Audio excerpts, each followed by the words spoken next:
someone please turn on the little recorder across the way from Susan? I did turn it off, Pam.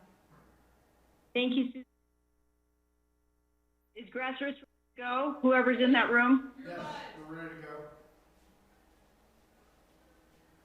Jen's here.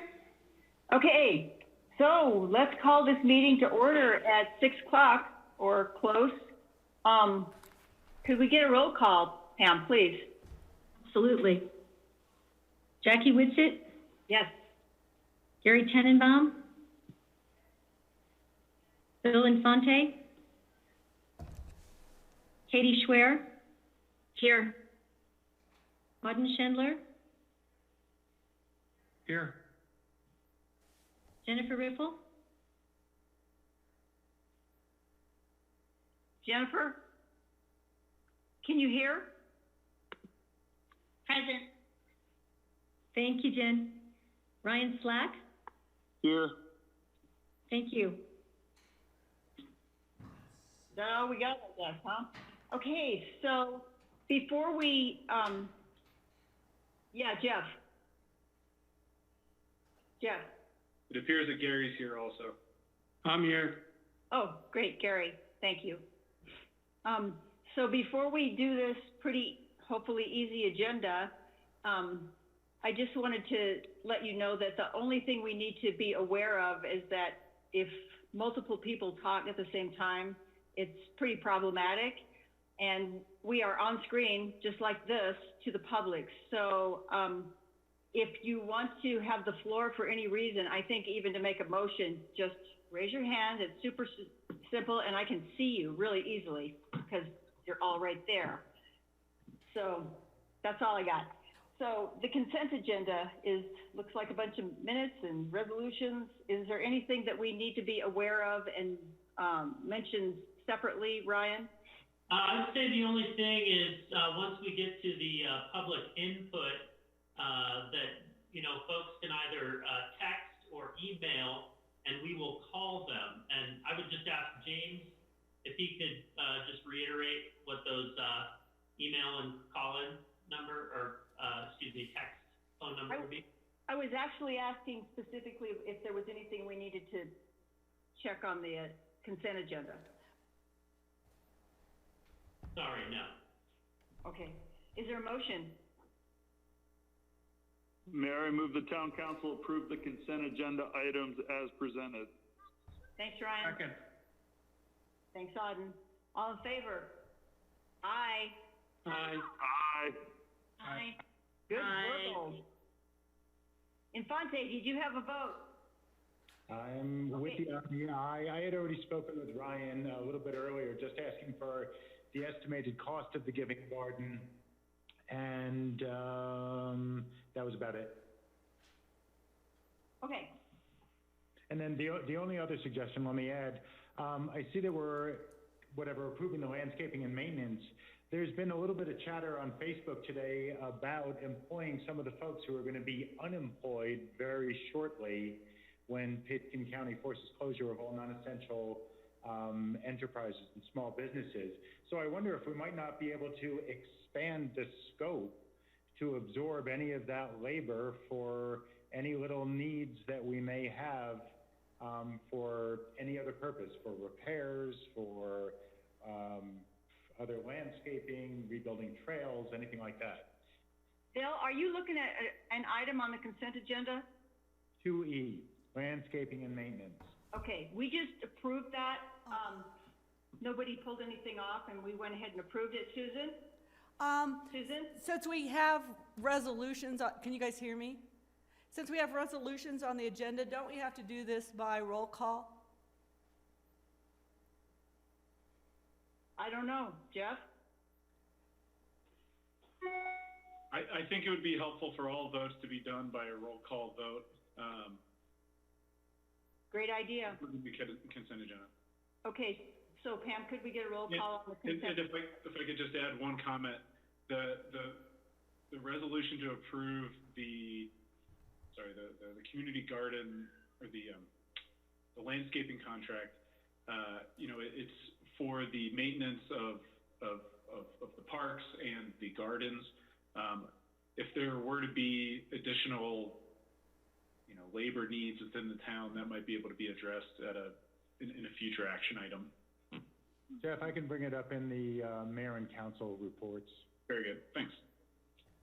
Okay, so could we get a roll call, please, Pam? Certainly. Ryan Slack, Yes. Gary Here. Tenenbaum, Yes. Jennifer Riffle, Yes. Katie Schwer, Yes. Auden Schindler, Yes. Bill Infante, Sure. Jackie Whitsitt. Yes? Thank you. Okey-doke.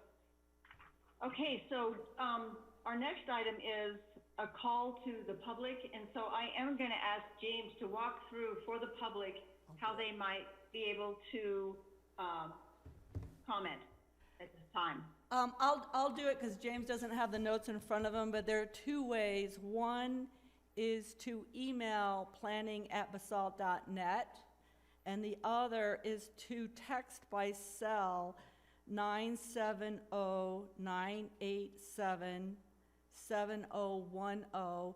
And since we've called it for public comment, we need to wait a minute because of the delayed reaction to know if we received any text messages or email messages. Okay, could somebody give us a timer on that? I Least a have minute. I have my timer on right now.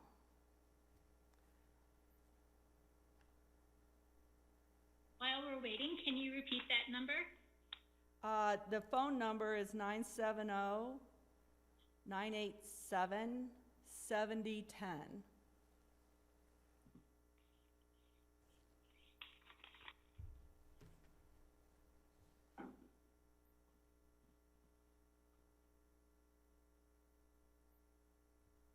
And we want people to give their name and phone number, and then we'll call them.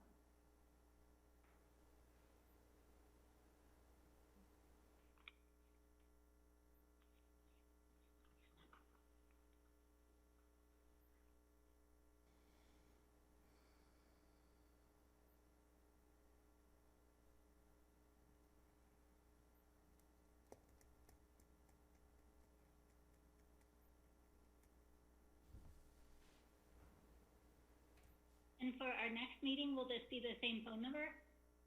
Yes, and it's on the agenda. It's on the top of everyone's agenda. It's the first sheet. Great, thank you, Susan. And it's live on the screen too. So the viewers at home, that's what they see. And Beautiful.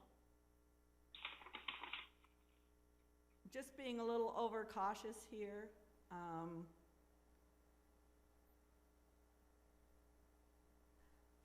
And let me double check, since I have my timer on, I need now to check my email. I don't have anything. Ryan, do you have anything on your text? I do not. Okay. So we don't have any, and let me just check my other device too, since I got several of them going. I don't have anything on my email, and Ryan doesn't have anything on his text, so it doesn't appear that anybody from the public wants to comment at this time. Thanks, Susan. Okay, let's move on to mayor and council reports and comments. Please raise a hand so we can address you if you have a comment. Anybody on council? Yes. Yes, sir. Okay, two things. Lots going around about supporting small business and micro-entrepreneur, or basically the micro-enterprise and small business community. Wanted to see if we could draft a letter in support of the letter already sent by the chamber to Senators Gardner, Bennett, and Rep. Tipton regarding this question about insurance. As you guys may know, restaurants and others have been denied small business, basically it's business continuity insurance. and would love to suggest that we draft a letter too, identical to the one that Chamber has drafted, and get that off to our reps in support of our small businesses. And then, same vein, would love to see if we could help ease some of the whatever the impact of the spate of terminations by perhaps expanding our works program for incidental stuff around parks, around town, to help absorb some of the labor and restore some wages or preserve some wages. Ryan? I'm happy to speak to that. So each year we do, we have our gardens contract that Bill was alluding to earlier, and that's the folks that mow and deal with the flower beds. That's a private firm. They come in and take care of that. Within our parks department, we do have a few seasonal employees. We have two people that we have. One is hired and one we're putting on hold until we get a better understanding of where our finances are going to be and anticipated impacts. I think I guess I don't have a clear answer to that now. If there are people in need of work and we are in need of employees, we will certainly look at that. Otherwise, we have a full staff at the moment, and we'll just kind of take it as it comes and kind of see where the spring and summer lead us. So we'll just bear that in mind as we move forward. Thank you, Ryan. Is that what you want to hear, Bill and Ponte? Well, I'd hope that we could do something a little bit more proactive to help ease the pain of unemployment and termination, but it doesn't sound like that's in the cards. Well, I think the issue is it takes somebody to manage those folks, and for them, setting them on their course to getting, underway with the project. And so we're basically taking an employee to do that. I can't say that, finding work for people where we don't necessarily have it is the best use of our existing staff time. And so, I think that's what we can commit to. And further, we didn't have it budgeted for those additional staff. And so, I think we put that one as a sidecar and just kind of see where we go when we learn a little bit more about, again, the impacts, from what we're seeing here. Okay, thanks, Ryan. So on that note, maybe, are there other counselors that have anything?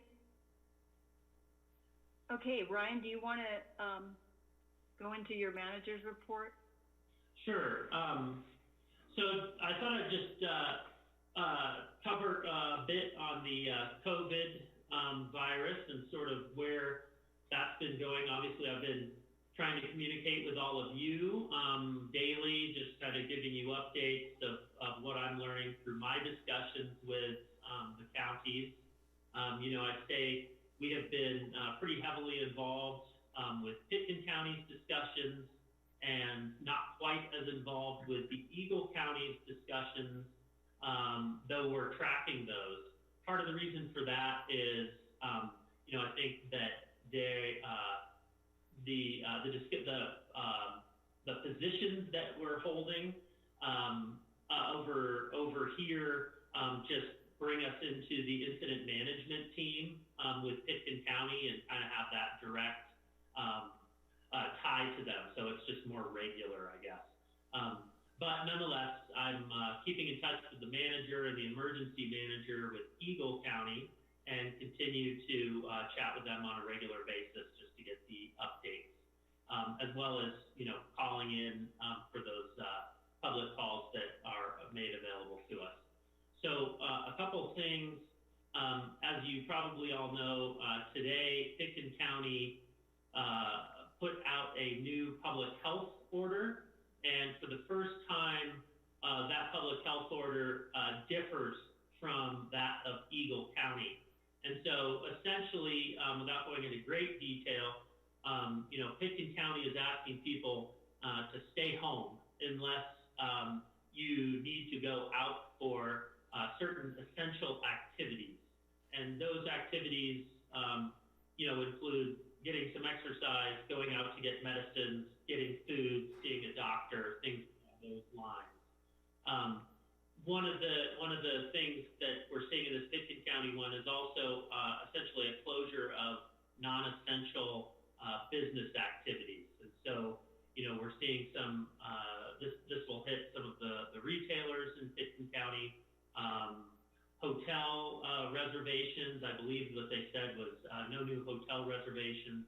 And then it also touches on the construction world as well. So in town, what that means for us is essentially the south side businesses, the businesses along Two Rivers Road near the elementary and middle school, which includes the 7-Eleven, Timbo's, and the office supply store, copy store. And as far as, and then over by the Valero near the roundabout, those businesses. And there's the Subway over there, Stubby's, and there's the Valero, of course.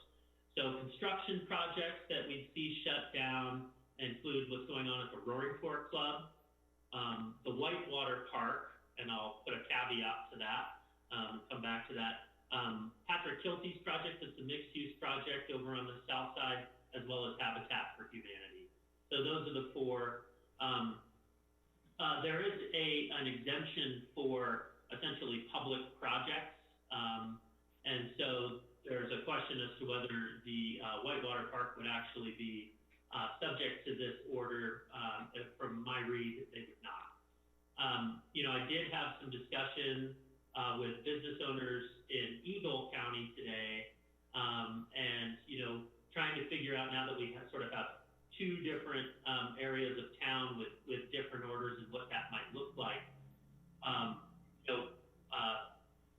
Halting construction in Eagle County probably has, I would say, more construction projects. I certainly haven't done a calculation as far as estimated value or anything, but that would include all of the Willits area and anything outside of the areas I talked about. So Old Town or downtown Basalt area up into the Hill District, and Aspen Junction, those types of areas. So probably hits lots of housing projects that maybe I didn't mention.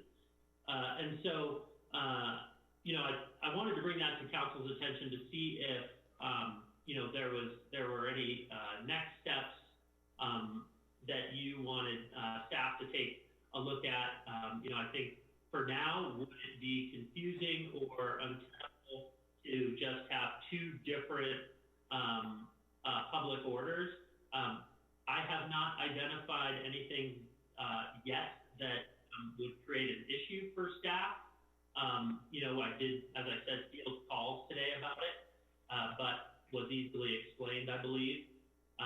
Each county does have their justification for why they have made these decisions. I spoke with the Eagle County emergency manager today, and they've been doing pretty robust testing from the beginning, and they do not feel and have not identified that non-essential businesses are leading to COVID-19 infection, and that is why they've stayed where they are. So allowing people to continue retail activities as well as construction activities. A couple of the calls, just anecdotally, that I got today in the Willits area, I heard from the bookbinders folks. They have one staff member in there, and they are taking orders, and people are paying online, and then they're leaving packages outside for people to pick up. At Basalt Council, I've heard that people are being sort of allowed in small groups, and that they've been, good about wiping things down and letting people, wander about the store and shop, but in small numbers, and staying with the limit of 10 people as a maximum. And then, of course, we've got the grocery stores that would be allowed to stay open. Sure Thing Burger has gone to an online ordering system and takeout. So, I think that is where, Eagle County stands for now. They don't have plans to change. And then Pickens County just felt that, they, in the rate of infection, albeit they have not been doing the same robust testing, they're hoping to bring that online. They've ordered some test kits that they think will hopefully be, available to them in the coming days, and that might lend some more information on what spread looks like. And so in the meantime, they just felt like taking this sort of more strict step was where they wanted to go. So without going into much more detail on it, that is what I know about that for now, and happy to answer any questions from council. I have a question, Ryan. Yeah. We talked about it earlier today, and that is, if Basalt wanted to make the whole town one thing or the other, either Eagle County or Pitkin County rules, do we have the police powers to enact that? So we would not have the police powers to enact Eagle County rules because they are less stringent. We would have the police powers to enact more stringent rules, and Title 31 of the state statute basically enables towns to use their police power in the name of disease suppression, and basically put in certain actions that help maintain the public health and safety. And so we would have that to basically take Pitkin and put that, level those same rules across the town in its entirety, if we so desired. Other council comments on this or questions?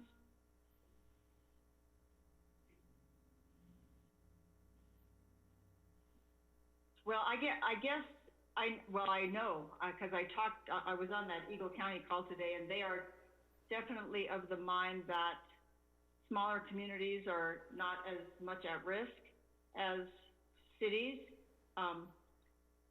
So unless there's other council people who are interested in going down the road of Pitkin County, it looks like we just stay split for a while until something else happens.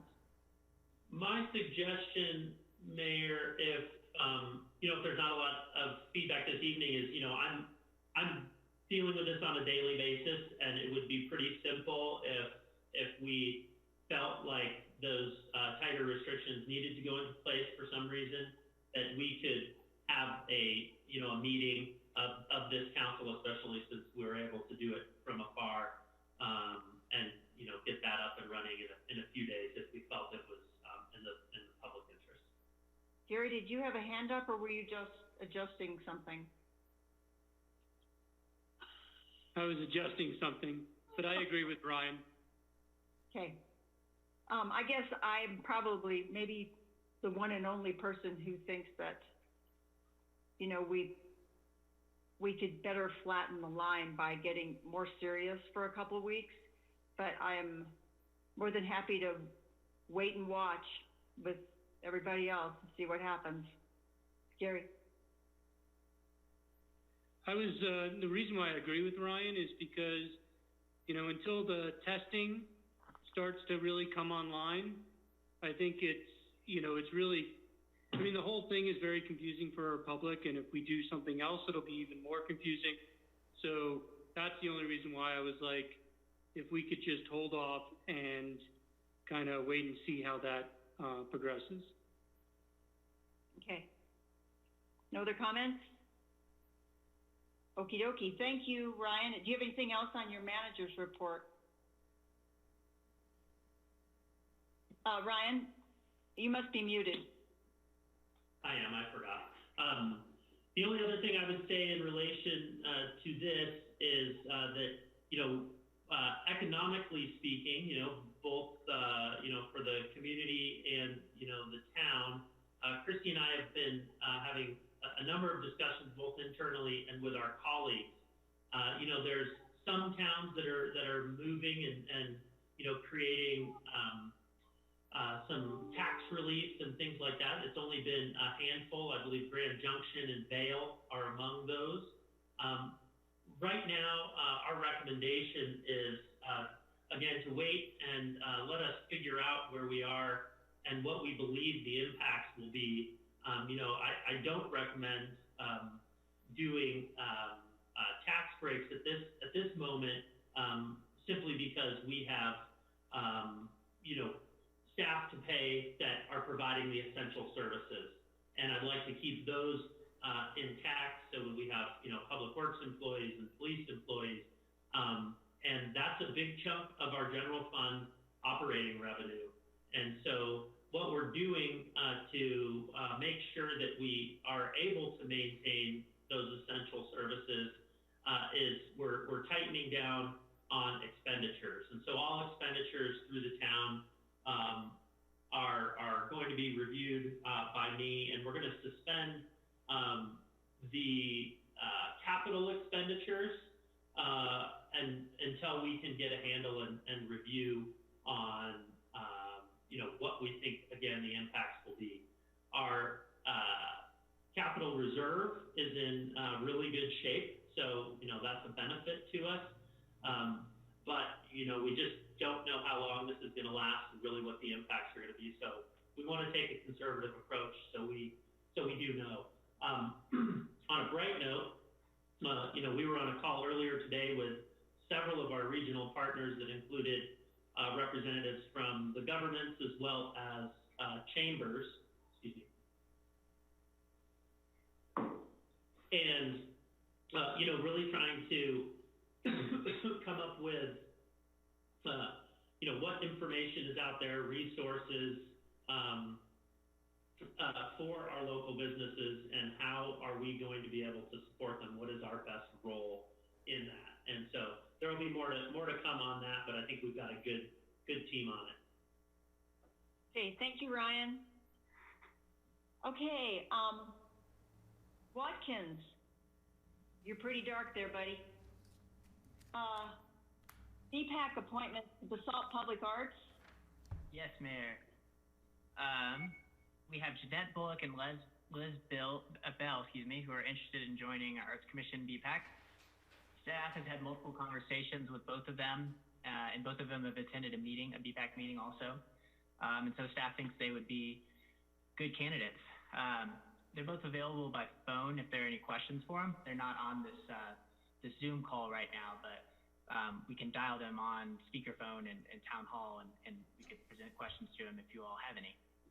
Does anyone have questions? Susan? I just wanted to note that we have a council subcommittee that pursuant to a prior policy of the town council, and they interviewed both of the representatives last week and unanimously recommended their approval.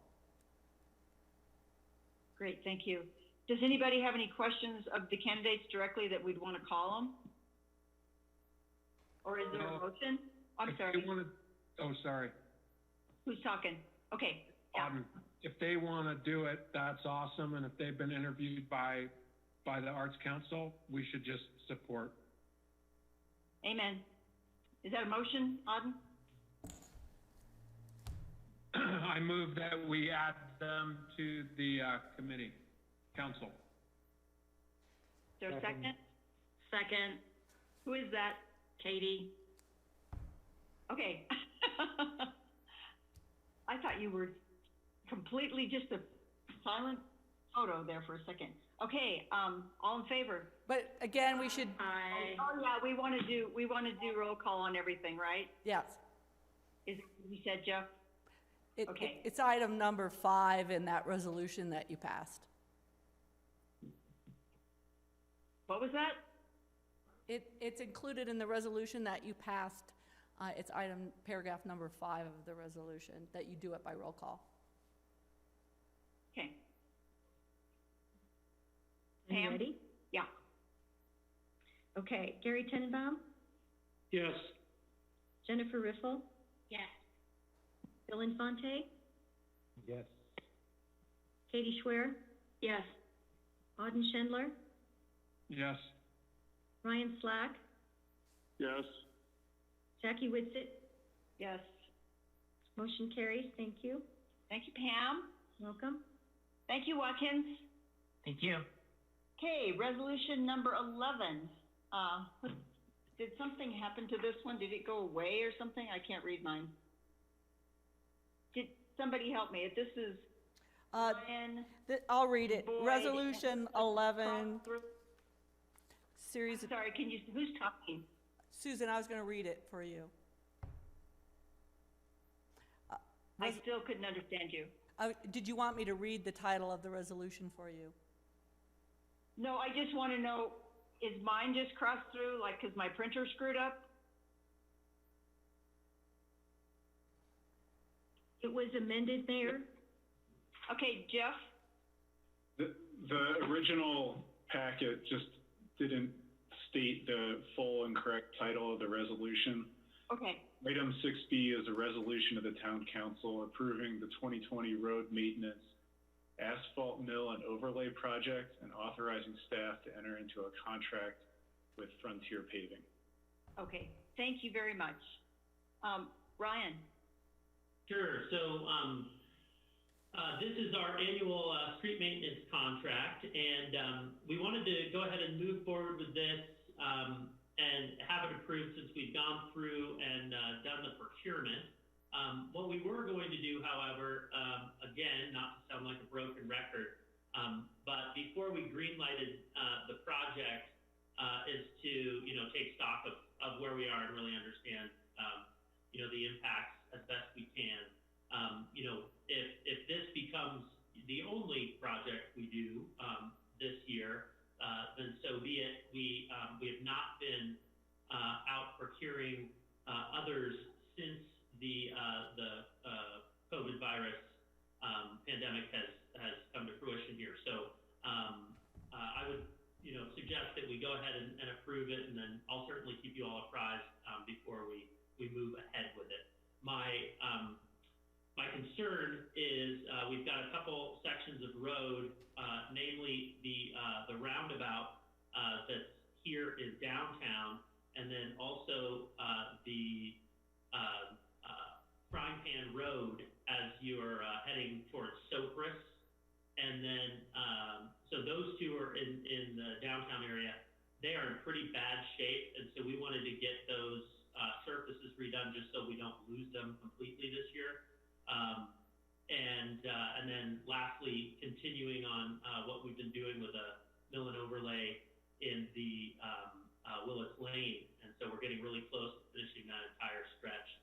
That money would come from some restricted funding that we have, and so the total project is about $325,000 with unrestricted money, and I believe Christy's on. She can correct me if I'm wrong. About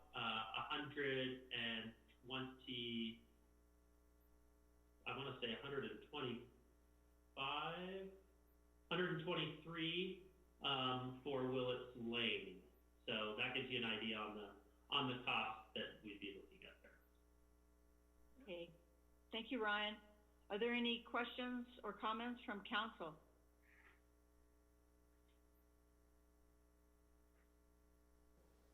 Okay. Jackie? Yeah.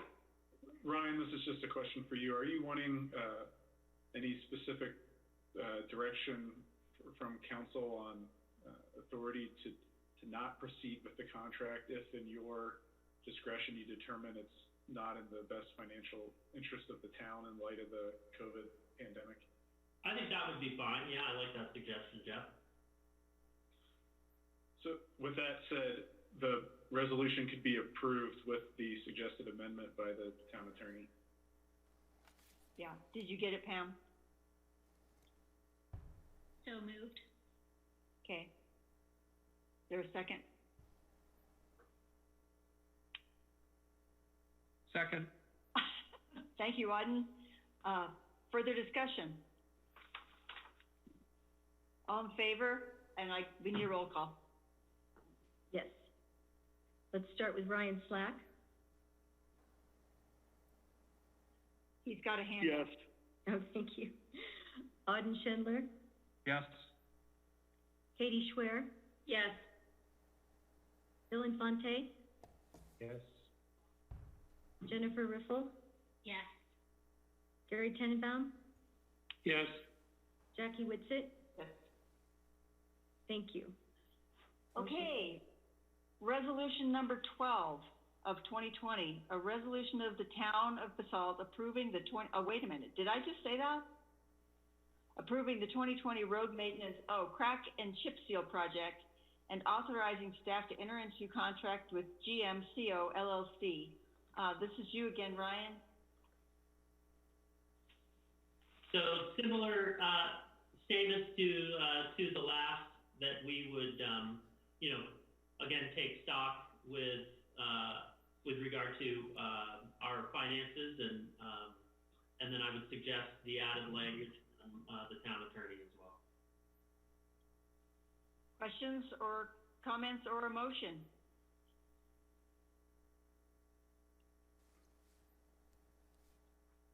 Hello, out there? Mayor, I move the town council approve resolution number 12, series of 2020. Thank you. Second. Yes. Yes. As amended. As amended? As amended. Second. Your second? Okay. On Roll call, please. Certainly. Let's start with Bill Infante. Yes. Thank you. Katie Schwer, Yes. Jennifer Riffle, Yes. Auden Schindler, Yes. Gary Tenenbaum, Yes. Ryan Slack, Yes. Jackie Whitsitt. Yes. Thank you. Okay, is there any further business, staff? Any further No. questions from council for any of staff? I think we can call this guy adjourned. Thank you. Thank you all. Thanks, everybody. Thank you. Good job, everyone. Way to get it. It was so much fun.